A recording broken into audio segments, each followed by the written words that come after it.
শীতের মৌসুমে ইলিশ মাছের তরকারিটা খুব বেশি ভালো না লাগলেও এই তরকারিটা আমার বাসার সবাই অনেক বেশি পছন্দ করে। এই জন্য শীতের মৌসুমে হলেও মাঝে মাঝে আমাকে রান্না করতে হয়।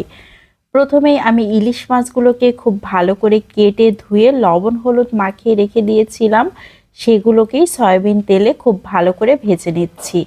মাছটাকে আমি একটু কড়া করেই ভেজে নিচ্ছি উল্টে পাল্টে। মাছগুলোকে ভাজা হয়ে গিয়েছে, এখন উঠিয়ে নিচ্ছি। অবশিষ্ট যে তেল রয়েছে এই তেলের মধ্যেই আমি আলু দিয়ে দিচ্ছি। 1 কাপের মতো নতুন আলু কেটে রেখেছিলাম, সেই আলুগুলোকেই উল্টে পাল্টে কিছুক্ষণ ধরে ভেজে নিব। আলুগুলোর কালারটা যখন চেঞ্জ হয়ে আসবে তখন এখানে পেস্ট করা মশলা দিয়ে দিচ্ছি। এখানে পেঁয়াজ পেস্ট 1 টেবিল চামচ, কাঁচামরিচ পেস্ট 1.5 চা চামচ। মরিচটা অবশ্যই বুঝে দিতে হবে, যে যেমন পছন্দ করেন। আমি অবশ্য পেস্ট করা মশলা ব্যবহার করেছি, কেউ চাইলে কেটেও দিতে পারেন। লবণ হলুদ দিয়ে দিয়েছি পরিমাণ মতো। এখন খুব ভালো করে নেড়ে চেড়ে নিচ্ছি।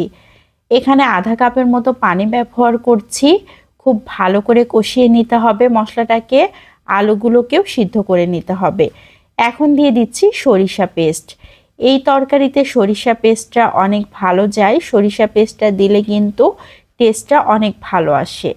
খুব বেশি মশলার প্রয়োজন হবে না, আমি যে মশলাগুলো ব্যবহার করেছি এগুলোতেই পারফেক্ট টেস্ট আসবে। আলুগুলো খুব ভালো মতো কষানো হয়ে গিয়েছে, মশলাগুলো কষানো হয়ে গিয়েছে। এখন দিয়ে দিচ্ছি বেশ কিছুটা পরিমাণ টমেটো। টমেটোগুলোকে আমি আগেই পানিতে ভিজিয়ে রেখেছিলাম, তারপর কেটে নিয়েছি। এখন খুব ভালো করে নেড়েচেড়ে ঢাকনা দিয়ে ঢেকে 3-4 মিনিট রান্না করে নিলাম। টমেটোগুলো নরম হয়ে গিয়েছে, এখন অনবরত নাড়াচাড়া করে নিতে হবে। টমেটোগুলো একদম আলুর সাথে গলে মিশে যাবে, আর নিচে যে আলগা পানি আছে এটাও শুকিয়ে যাবে। এ পর্যায়ে দিয়ে দিচ্ছি ঝোলের পানি। ঝোলটা যে যেমন রাখতে চান সে অনুপাতে পানি দিলেই হবে। আমি খুব বেশি ঝোল রাখবো না, গায়ে মাখা হালকা একটা ঝোল রাখবো, সেই অনুপাতে পানি ব্যবহার করেছি। এখন সেই ভেজে রাখা মাছগুলোকে দিয়ে দিচ্ছি। এখন উল্টে পাল্টে মাছগুলোকে চারিদিকে ছড়িয়ে দিচ্ছি। খুব ভালো করে নেড়ে চেড়ে ঢাকনা দিয়ে ঢেকে বেশ কিছুক্ষণ জাল করে নিতে হবে, যতক্ষণ না পর্যন্ত খুব সুন্দর একটা বলক চলে আসে।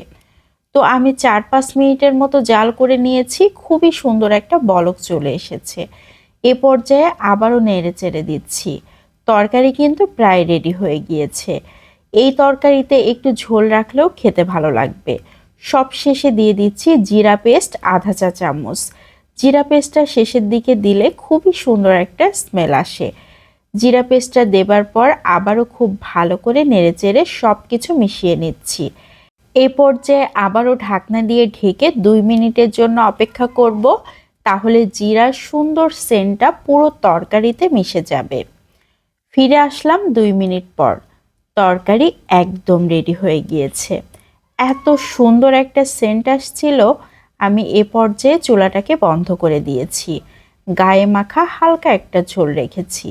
এরকম ঝোল রাখলেই খেতে ভালো লাগবে। তো এখন সার্ভ করে নিচ্ছি। এই তরকারি দিয়ে গরম গরম ভাত খেতে কিন্তু অসাধারণ টেস্টি হয়।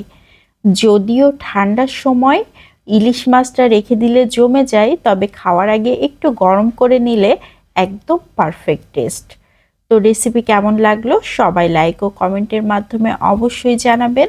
ভালো লাগলে বেশি বেশি করে শেয়ার করে দিতে পারেন, অনেকেই দেখার সুযোগ পাবে। আজকের মতো বিদায় নিচ্ছি। আসসালামু আলাইকুম।